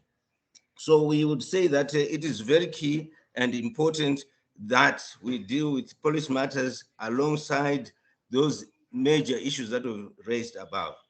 And I would want to add also that when we're looking at infrastructure, superstructure is also very key. It shouldn't be left behind. It's not just the roads, it's the buildings that we have to put up. And we are talking of buildings, hotels need buildings. Therefore, they must be part and parcel of that process, of that discourse that we're going to be having. I thank you. Thank you very much, Mr. Mshandevu. Your two top. Call me Teach. Teach. Sorry, my apologies. Teach. Basically, the first issue, I think we need to streamline the competitiveness agenda at both the macro, sectoral, and firm level strategies and policies. I think this is something which is lacking big time. And you can use, the GCI, the World Economic Forum Index, together with the CIP, which is the UNIDO index. The second issue is about capacity. Capacity for the National Competitiveness Commission, ZIM starts, business associations at both national and sectoral level, because these are very key sources of data and also users of the market intelligence which comes from those statistics. Lastly, but not least, I think, Zimbabwe needs to work closely with the UN in terms of, the global trends. I'm talking about here, ISIC revision 4, subsector classification issues, the issues about the UNCTAD, RCA, which I talked about. We need really to work together, with the government of Zimbabwe so that we can push this agenda going forward. Thank you so much. Thank you very much. Dr. Sukumese, too. Yeah, thank you. I think, for me, the twin issues, surrounding, how we have been financing agriculture, the over-reliance on government in financing agriculture, as well as the control of marketing of some of the key raw materials, by the government. Those two things together, I think they are a significant contributor to the macroeconomic instability which we are facing right now, high inflation and so forth and so on.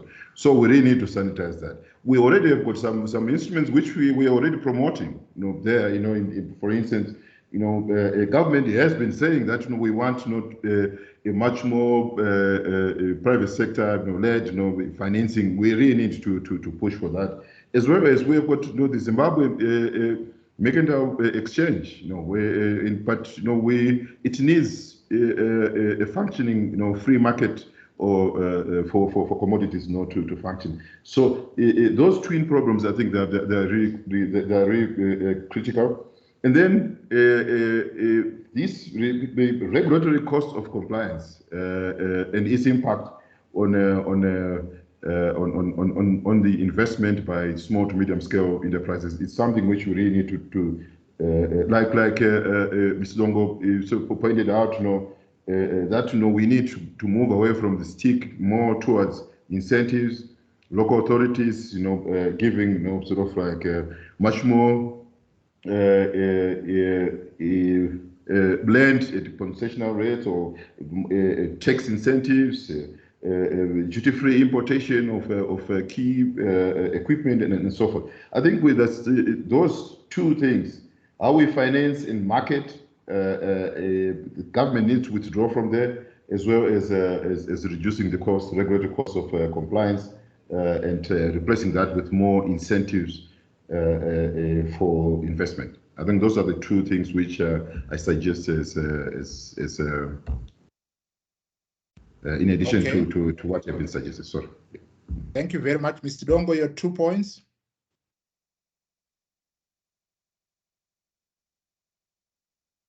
Is Mr. Dongo still in? Okay, if not, let me. Sorry, I was muted then. All right. Okay, I was saying what we want to achieve is an increase in productivity in order to enhance our competitiveness. To do that, we need to focus on a sustainable stability with predictability of policy. That's my first point.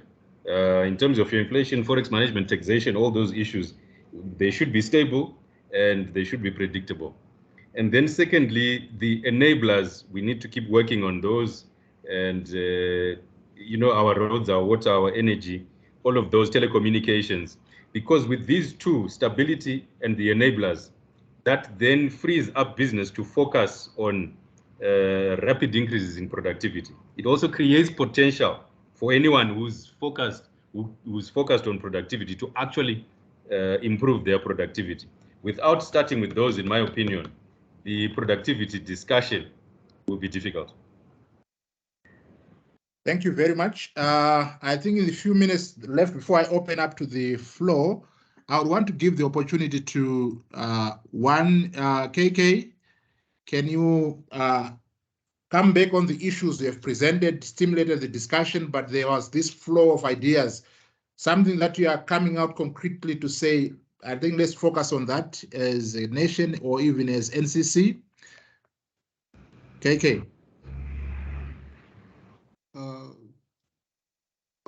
Dr. Chikumira? Yes, please. KK just asked to be excused a few minutes ago. He's got a meeting at Treasury. Okay. No problem. So in that case, maybe Philip, I've heard the issue of regulatory costs coming in over and over again. Would you mind sharing with us the work that you are doing to address this issue through the RIA tool? Okay, thank you so much. I will ask Coletta, if you are here, just give us a brief report on the progress that we are having on the regulatory impact assessment tool. Coletta? Maybe let me take that. Coletta, she's not in. Basically, the regulatory impact assessment tool, it's a tool which the Commission is being supported with by European Union under the TAZEPA project, that is technical assistance on EPA.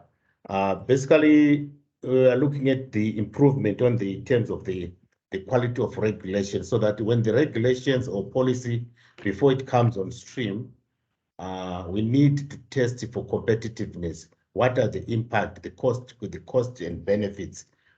So that's the tool which we are trying to invest on, so that we are discussing with the government, so that when there's this policy formulation or any regulations, before it comes on stream, we need to test with competitive what is the impact in the industry, so that we avoid the situations where a regulation comes on board, there's a noise from the stakeholders, and then there's that reversal. So that process will allow us now to have the stakeholder consultations before the regulations comes on stream. So to this end, the Commission is being assisted with a consultant which is on board, and we are trying to come up with the framework now, so that it will assist the Commission to work with the various regulators. I think we have heard various regulators.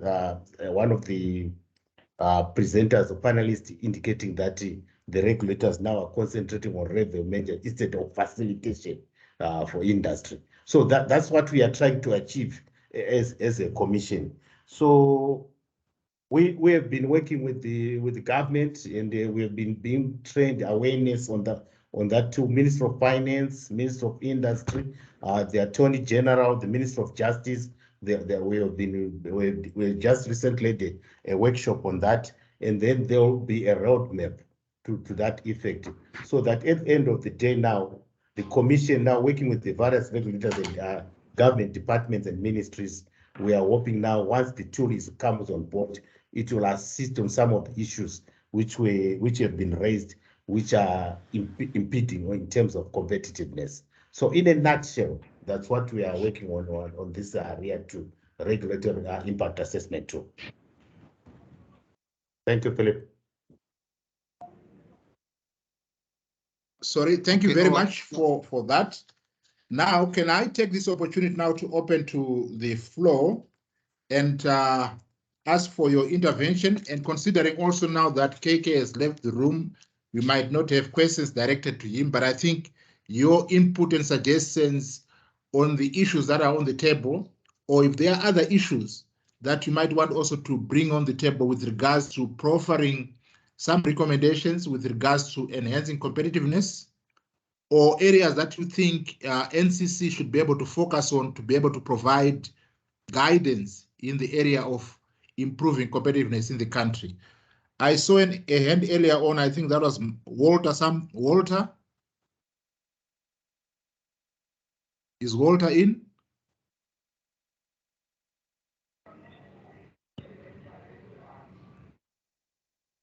Okay. I believe I'm not Walter seeing hands, so colleagues, help me if there is any hands that you are seeing for those who want to contribute.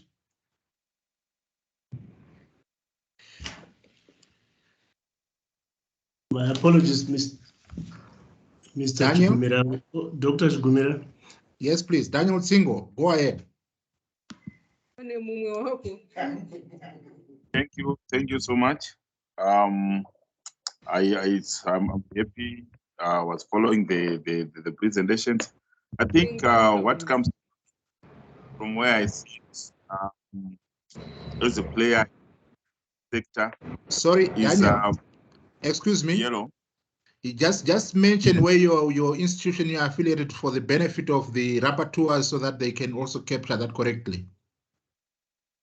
Okay, thank you. Yeah, I represent Commercial Sugarcane Farmers Association, a sugar growers association based in Tirezi, and I am also a ZSS board director, as well as a chairman of the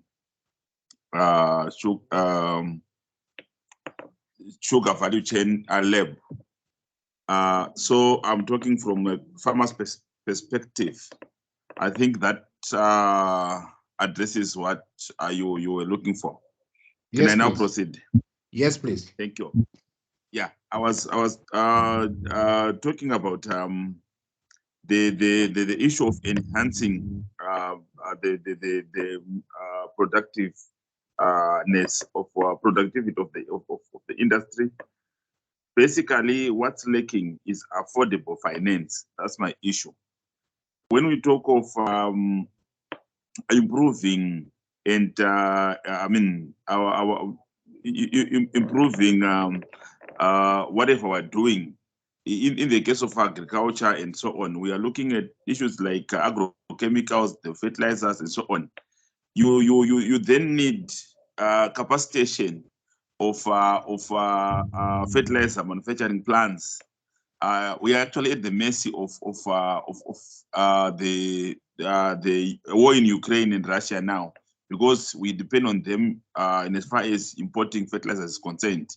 So I think if government through the RBZ could facilitate and capacitate such institutions like Sebo Chemicals, Zimforce, and so on, I think if we've got homegrown solutions, we won't be affected by these things that happen outside our borders. But there's also need for affordable finances for farmers.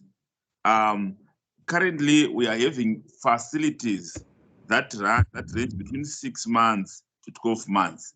You really can't do much in terms of developing a piece of land and so on and so forth. So this is what we are appealing for from where I sit.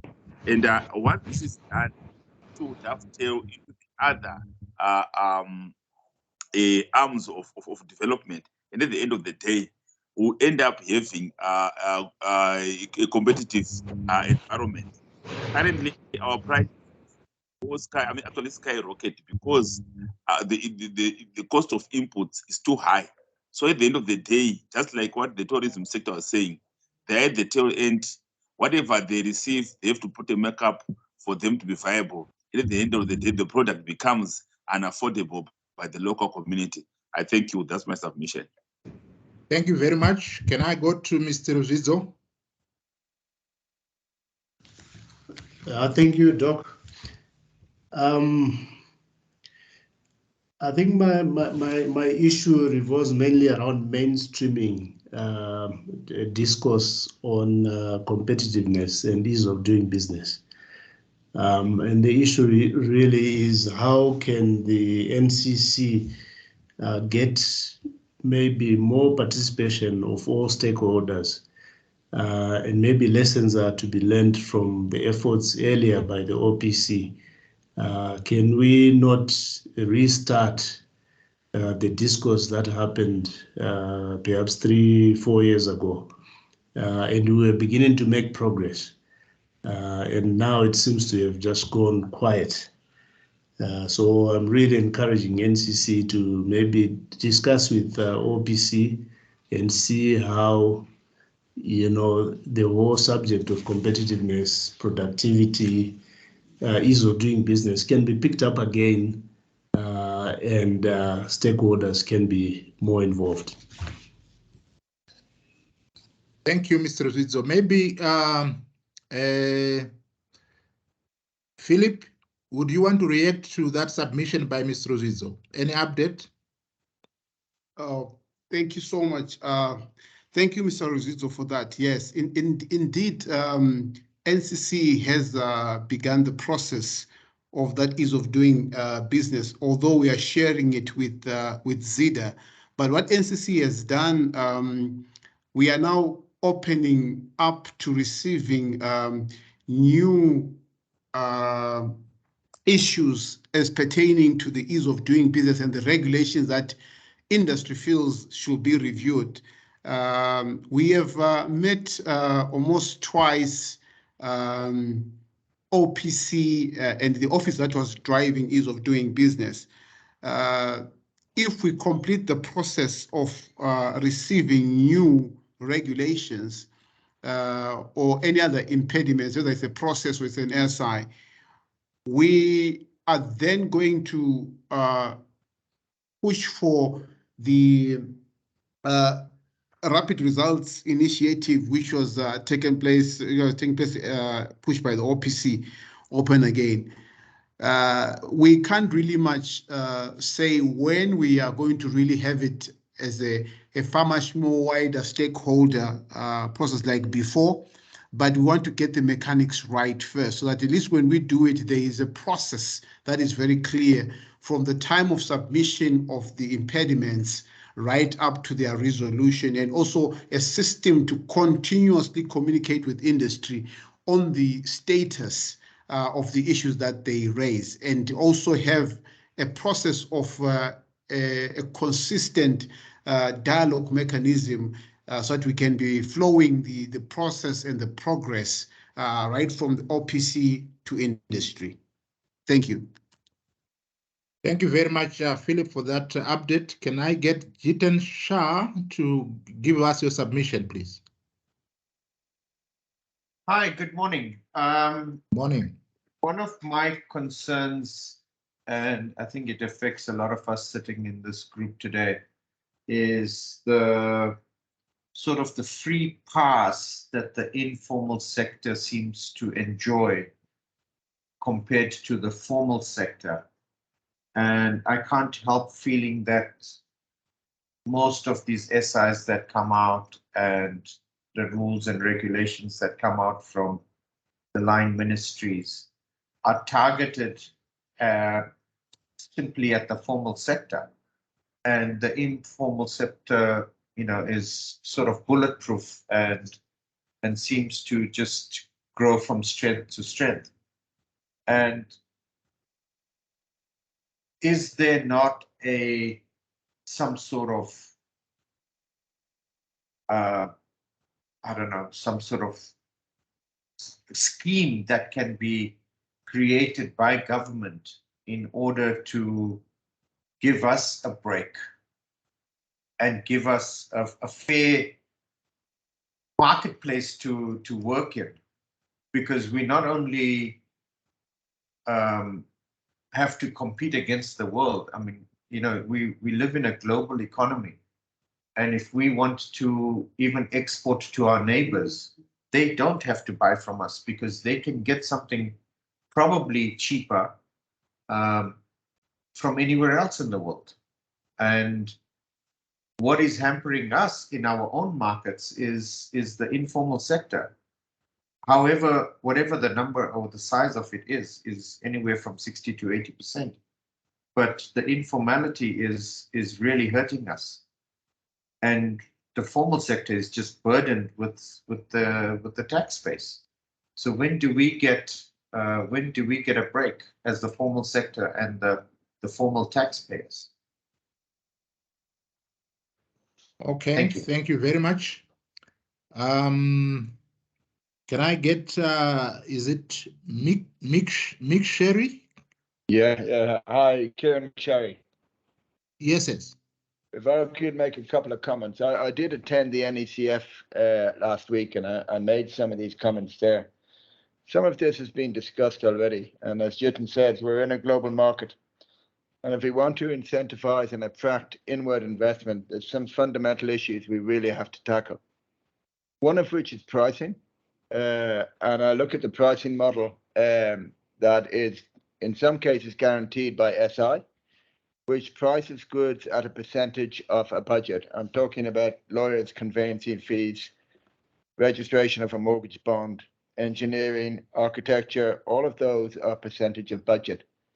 We've got to change that mentality because otherwise it becomes ridiculously expensive, and our competing markets have already moved away from that. Regulation was talked about. You know, we are continuously hiring additional people to actually deal with the regulation that we get and the forms and returns that we have to complete and send back. And I don't think these are ever reviewed and looked at, and you know, the ones that are past their useful date are never deleted. So consequently, you're continuously adding and never adjusting for it. We also have to incentivize the informal market to become formal, because 80%, as I understand it, of the population is paying no tax. 20% of the population is funding. That becomes purely uneconomic. So you have to incentivize that informal market to become formal. And then you also have to incentivize inward investment, i.e. companies that come in. If I look at markets that have been successful, they have tended to put in a very attractive tax regime for inward investment, to create employment, to create economic opportunities. But you also have to get consistency of policy. One of the concerns when I talk to international investors is the lack of predictability of policy exchange control regulation, etc. So these are, in my mind, key things that if we want to make us competitive, have to be addressed. Thank you very much. Thank you very much, Mick Sherry. I'm not sure, is Mr. Teach, you want to come in? Just wanted to get a clarification, because some of the issues which are being raised now, it is my understanding that those are the issues which should be addressed by the Tariff and Competition Commission, not the NCC. Yes. So I think we should be very careful in terms of, what issues are we supposed to be discussing as we engage the NCC. And of course, there should be kind of a very close relationship between the NCC and the Tariff and Competition Commission. Thank you so much. Thank you very much. And maybe, Philip, you might want to provide that clarification for the benefit of the audience with regards to the NCC mandate and what the work that you are doing. No, thank you so much for those, and thank you so much, Teach, for touching on that. Indeed, yeah, some of the issues raised don't directly relate to us, but I want to clarify this issue. NCC is the entry point in terms of any regulation or any process that is impeding businesses from being competitive or is affecting the business environment. What we then do is we then take these issues, our team analyzes them and profiles solutions to any government entity or agency that needs to look at this. And then we've put up follow-up mechanisms and implementation mechanisms if ever there is agreement in that the certain regulation needs to be reviewed. So all these issues that Jay Shah and Makshari have raised have also been brought to us, and what we have done at the moment is we're in the process of trying to get the ministry, which we are aligned to, Ministry of Industry and Commerce, to know about these issues so that they can be able to now table it with policymakers, especially on the issues of the formal and informal sector. It is becoming very much huge submissions that we're receiving on that from different platforms. And it's something that is already affecting some formal businesses. And we are obliged by our act to take those issues to the relevant authorities and then work with those authorities to find solutions, whether it's CTC, is the Minister of Finance, is the Minister of Agriculture, because NCC has a cross-cutting mandate on major issues. Then on the pricing of what Mr. Makshari spoke about, which is a percentage of the budget, that is well within our mandate. In our mandate in the Act, our functions, which are on Chapter 6 and function, I think it's function A, we are mandated to look at the pricing and key income policies and also look at prices that government, statutory corporations, local authorities charge as levies or fees, rates and penalties to public and clients. So that is well within our thing. If he can submit those issues, we can then be able to table in our reports to government that there is need to review this. I think that is what I'll submit now for now, moderator. Thank you very much. And maybe I would love Brighton maybe to come in on the, just also shed some light, because from the submissions that I was hearing, you having these competitiveness issues where you want to promote local competitiveness, but it's being hampered maybe by what's happening in the various value chains.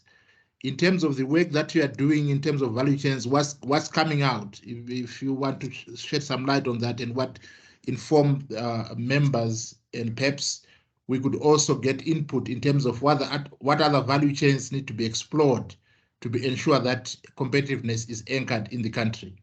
Right on? Thank you, Doc.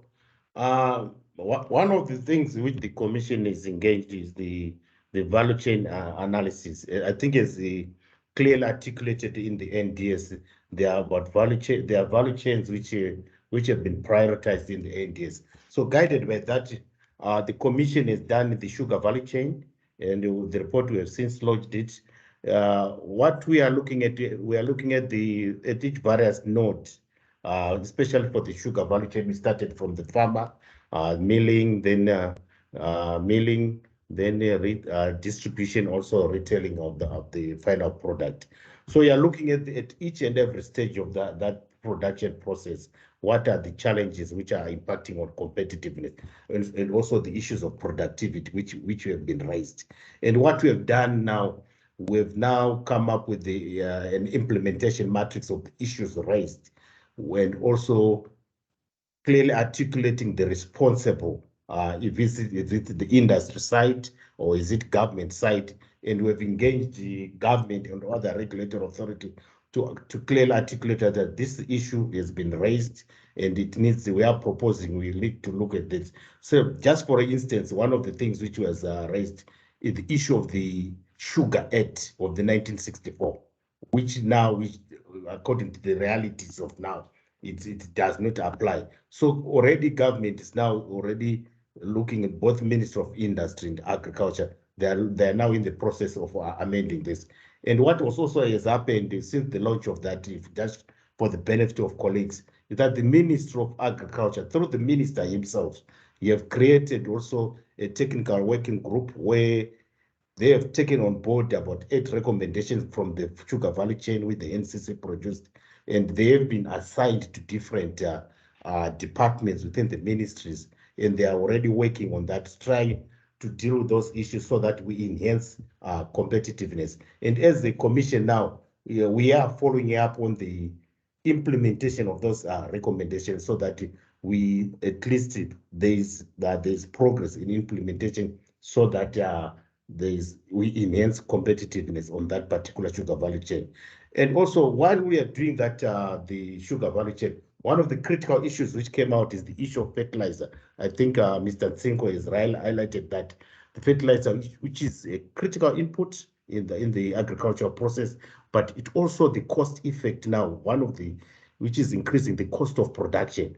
And that is motivated also, which is motivated the Commission now to look at the fertilizer value chain, which we are just finalizing at the moment with the various stakeholders and the impact of Ukraine. Some of the things which are coming in which Mr. Nsingo highlighted is the issues of import substitution. There are things which used to be produced by the fertilizer value chain, but we are importing that. So the starting point from what we are getting from the analysis which have done and the stakeholder consultation is that we need to get to that point so that what we can produce locally, we ring-fence that, then we export if we can export, but those raw materials which we cannot get, we ring-fence the revenues, then we import that, so that we enhance that competitiveness of that value chain. And we are also in the process of looking at the leather value chain as well, which we are currently seized on, and also we'll be looking at the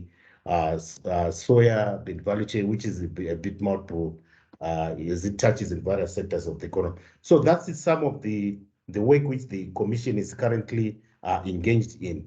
But suffice to say, we does consultation, and we also make a follow-up with the relevant authorities, so that at least we move and also advocate for changes so that we enhance competitiveness. So it's both ways, the government and also what industry also can do to say there is these things of innovations and technology. We also need to invest in these things. There are issues of financing and so forth. We also discuss with the central bank. So these are some of the things which are working on the Commission, which was also assisting the Commission to get some of the recommendations, which we are also discussing with the central government through our parent minister, the Minister of Industry and Commerce. In a nutshell, Chair, I think I'll pause here. Thank you very much, Brighton. And I think our time is up. I would want to thank the panelists for the rich inputs that you have submitted and also from the floor. And I hope the NCC colleagues, you are capturing this. We would not want some idea evaporation, but we need to have all these concrete recommendations documented and followed through. Over to you, the Director of Ceremonies. Thank you, Doctor, and thank you to all the panelists as well as all the participants who are asking questions for such stimulating discussions. I'll kindly remind all participants that may you please register your name, organization, and contact details in the chat panel. May you please kindly enter your information for our registry. As well, for those who would also want to follow up with all the reports that you have heard, the bulletins, the newsletters, feel free to always get in touch with us through our website, our social media pages. We've got Facebook, LinkedIn, Twitter, as well as a YouTube channel. So feel free to come in and see the work that NCC has done, read our reports, read our bulletins, and you can also get in touch even through the phone as well as email. Ladies and gentlemen, I'll call upon Mr. Brighton Shayanewako, who's the NCC Director, to give us the closing remarks. Thank you, Ruthie, and thank you very much. And thank you, colleagues, for attending the NCC seminar under the topic Private Sector Perspective on Competitiveness. We all need to thank all the panelists and all the participants for participating in this critical discussion. I think, as has been highlighted earlier on, one of the functions of the commissioner is to create these platforms for dialogue between government and the private sector, so that we interrogate the issues or competitiveness. How can we enhance our competitiveness domestically, also regionally and globally? And as also alluded into by the NDS1, the private sector, it is the engine of growth. So it is very critical as it creates jobs and also provide revenue for government through taxation. So a competitive industry will ensure availability and affordability of the goods and services to consumer, at the same time maintaining the availability. Enhance the competitiveness will benefit industry and the country as Zimbabwe prepares for the opening of the African market under the African Continental Free Trade Area. I think Teach clearly articulated on this, that we need trade competitiveness, we need industry competitiveness, and otherwise, with the opening of borders now, what it means that the issues of tariff barriers, they are no longer there. So we need to be competitive as a country, so that at least we don't become a supermarket for the imports of the other nations. So we all agree that this seminar was very critical as it provided information on areas affecting business, and it is my hope and trust that the deliberations managed to unpack the impediments weighing on the competitiveness of the private sector. And we will need to thank also the key presenter, KK, for the informative presentation which led to the discussions. It is my hope, ladies and gentlemen, that as we go to the respective industry and actual key nuggets under your respective purview that have been highlighted in this seminar, we also tackle this. And on our part, as a commission, as I alluded earlier on, we'll compile the recommendations also, and then we'll channel them to the ministers, to the government where they belong, so that we have a discussion through the Ministry of Industry and Commerce, and also we also discuss with other arms of government on the issues which have been raised. But for key takeaways, which I've just noted, the issues of productivity has been clearly articulated. so that we enhance. It is a critical ingredient in terms of competitiveness, and issues of monopolies have also been highlighted, which is also impacting on competitiveness. So this then the issues of trust deficit, that is also been clearly articulated, and also the issues that also the regulators should focus on facilitating on investments. I think Achidongo clearly articulated on that issue also, and also the issues of the over-regulation, which needs to streamline some of the regulation, also the fees and levies. So these are some of the key takeaways which we have noted, but not many. But we will compile the report as highlighted, and also I think the issues of human capital development, I think that has been clearly articulated, I think, by Dr. Chikumira, that we need to anticipate of the skills which will be required for us to be competitive. And that requires that also, as a country, we need to invest in those skills. And that also brought in the issues of industrial attachment, where for university graduates, where industry becomes very, very critical for this. And also the deepening of the financial market to come in with the venture capital for startups.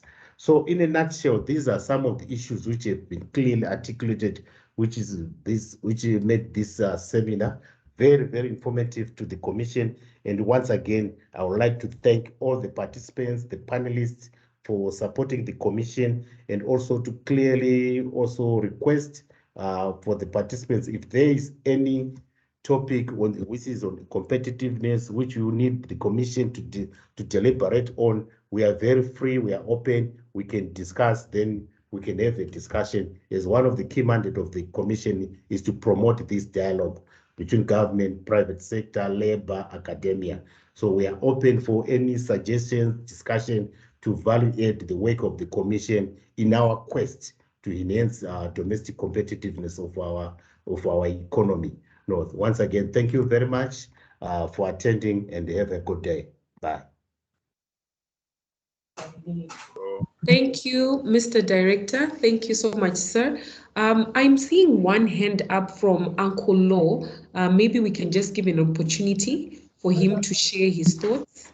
Uncle Law.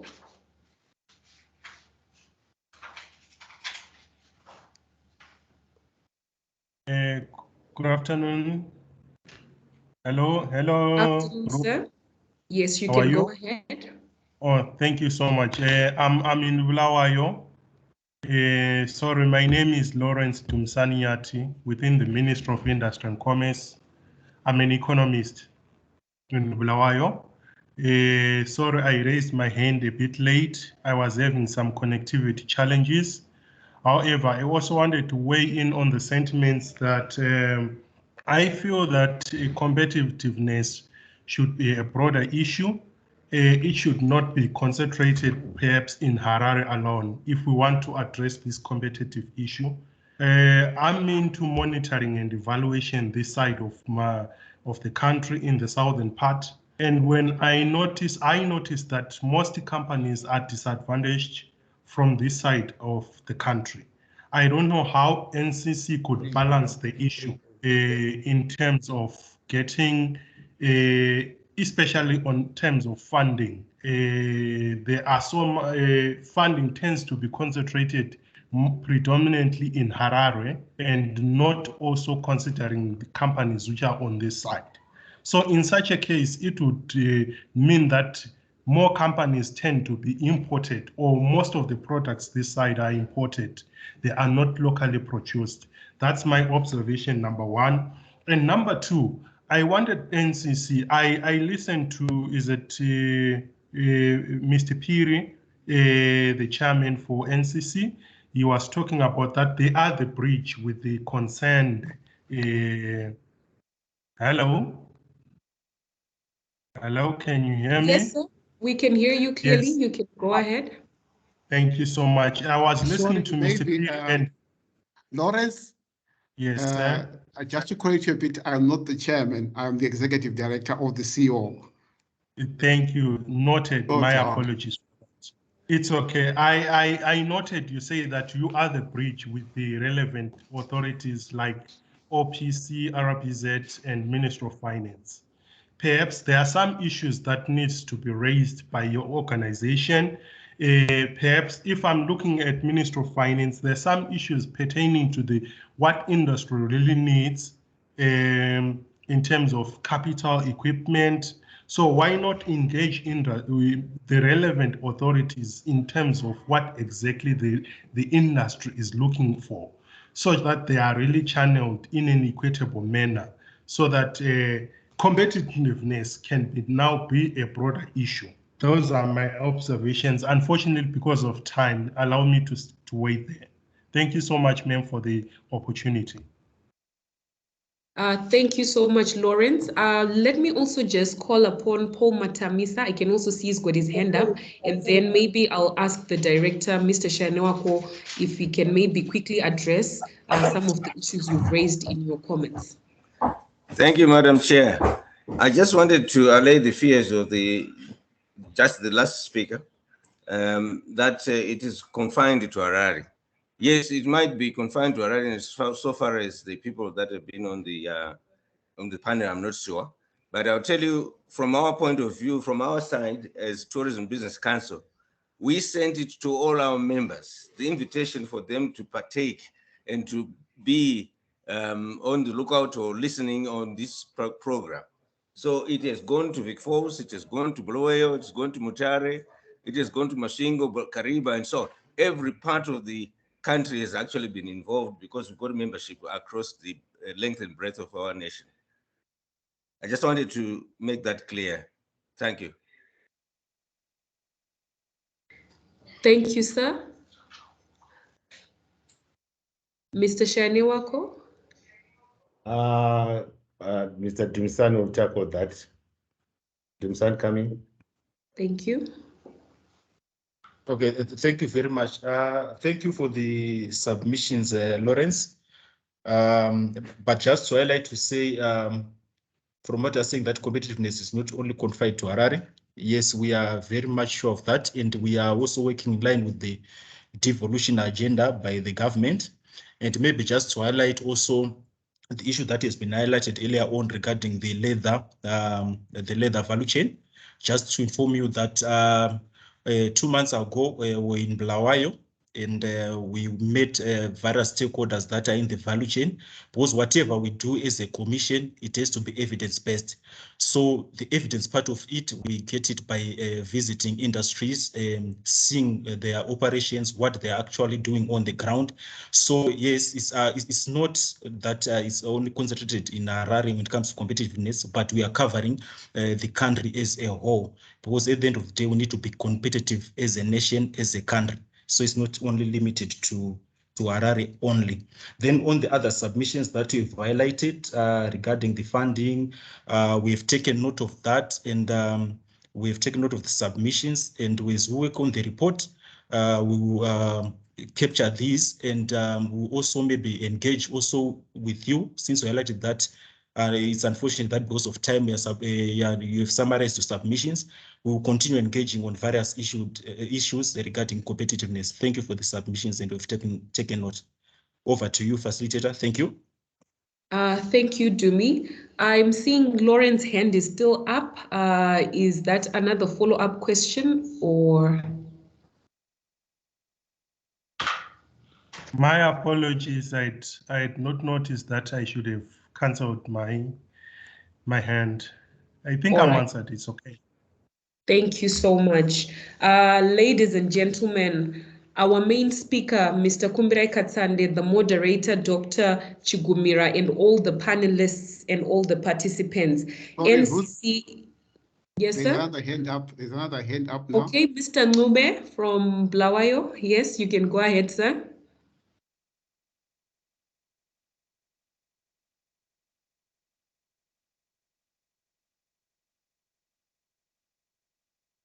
Are you there, sir?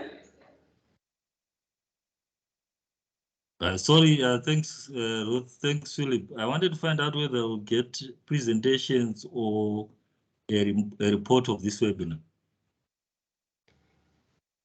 Yes, for those who have shared their contact details, you'll definitely get the link to this webinar as well as the presentations that have been made. So kindly share your contacts with us and we'll be able to share this information. As well, this was recorded. So for those who would like to visit our YouTube channel, you're also able to view the recording and go through all the information that was shared today. Okay, thank you. You're welcome, sir. Once again, the NCC is truly grateful for the time and effort that you all took to attend today's seminar. A big thank you to our main speaker, Mr. Kumbirai Katsande, our moderator, Dr. Chigumira, as well as all the panelists. Thank you so much, ladies and gentlemen. Accept our sincere appreciation. We've come to the end of today's seminar. Remember to follow the NCC through their social media pages as well as our website. Thank you, ladies and gentlemen. Have a good day.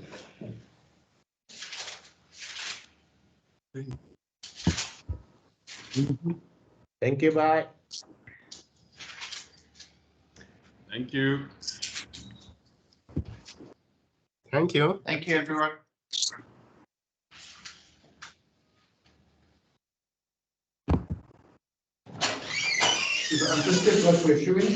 Thank you very much. Thank you.